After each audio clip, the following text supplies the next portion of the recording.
Hey, welcome. Today we're diving into one of the most intense cinematic showdowns in the entire Bible, the story of Elijah on Mount Carmel. We're talking fire from the sky, one prophet standing against hundreds, and a whole nation being forced to finally make a choice. So yeah, let's get right into it. But first, a question for you. Have you ever been in a spot where you felt totally and completely alone? You know, where the odds were just so impossibly stacked against you? Well, hold on to that feeling, because that's the beating heart of this story. It's all about one man's stand when it felt like the whole world was against him. So here's how we're going to break it all down. First, we'll set the stage with a kingdom in crisis. Then we'll get to the main event, the Mount Carmel challenge. After that, the incredible test of fire. And we'll wrap it all up by pulling out 4 lessons on faith that you'll see are just as powerful today. Okay, so to really get why this showdown was so huge, we first have to understand just how bad things had gotten in the Kingdom of Israel. This was a nation in a serious crisis. The situation was, well, it was grim. You've got King Ahab on the throne, and the sources say he did more to tick God off than any of the kings who came before him. Then he marries Jezebel, a princess who brings her own religion with her, the worship of a fertility god named Baal. It's not just a private thing either. Ahab actually builds a temple for Baal. And Jezebel, she takes it way further, launching this violent persecution, hunting down and slaughtering God's prophets. In response to all this, the prophet Elijah shows up out of nowhere, declares a crippling drought on the entire land, and then he vanishes. And this slide, wow, this really puts the odds into perspective. While Jezebel was busy wiping out God's prophets, she had hundreds of her own eating at the royal table. So on one side, you have 850 state-sponsored, powerful prophets of Baal and Asherah. And on the other side, just one guy, Elijah. Which brings us right to part 2, the Mount Carmel challenge. So after 3 long years of this devastating drought, Elijah decides it's time to make his move. So Elijah comes out of hiding and sets up a face-to-face with King Ahab. And Ahab greets him by calling him the troubler of Israel, basically blaming him for the drought. But Elijah doesn't even blink. He just flips it right back on him, saying, "Hey, I haven't troubled Israel. You and your family have, because you've abandoned God's commands to go chase after these Baals." And then he lays down a challenge. He gets all the people together on Mount Carmel and hits them with this piercing question. Now, the word here in Hebrew for falter is really fascinating. It's the same word used to describe someone who's lame, who's limping. So Elisha's basically looking at the crowd and saying, how long are you going to limp back and forth between 2 different gods? He's calling out their indecisiveness and telling them it's time to pick a side. The rules for this contest were super simple, and it was all going to happen out in the open. 2 altars, 2 bowls. Each side prepares a sacrifice, but, and this is the key, no one lights a fire. Instead, they'd call on their God, and as Elijah put it, the God who answers by fire, he is God.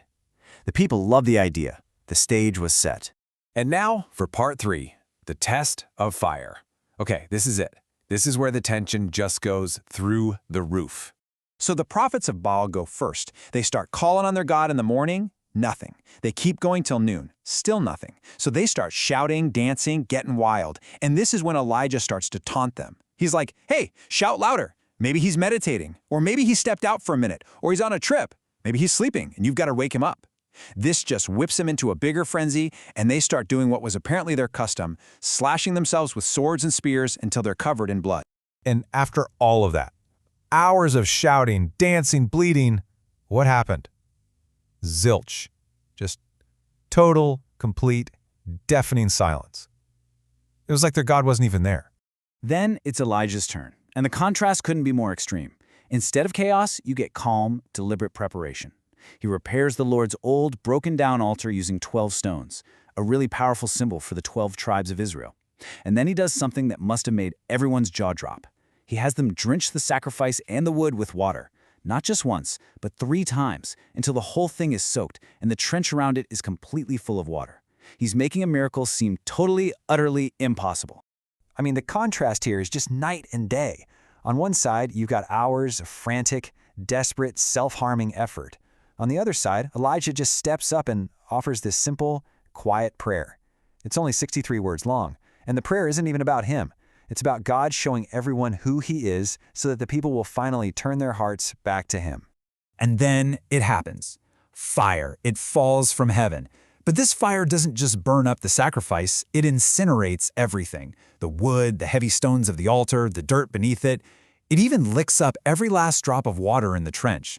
It's just this absolute, undeniable display of power. The people see it, they fall on their faces, and they all cry out, "The Lord, He is God." So, okay, incredible story, right? Fire drama.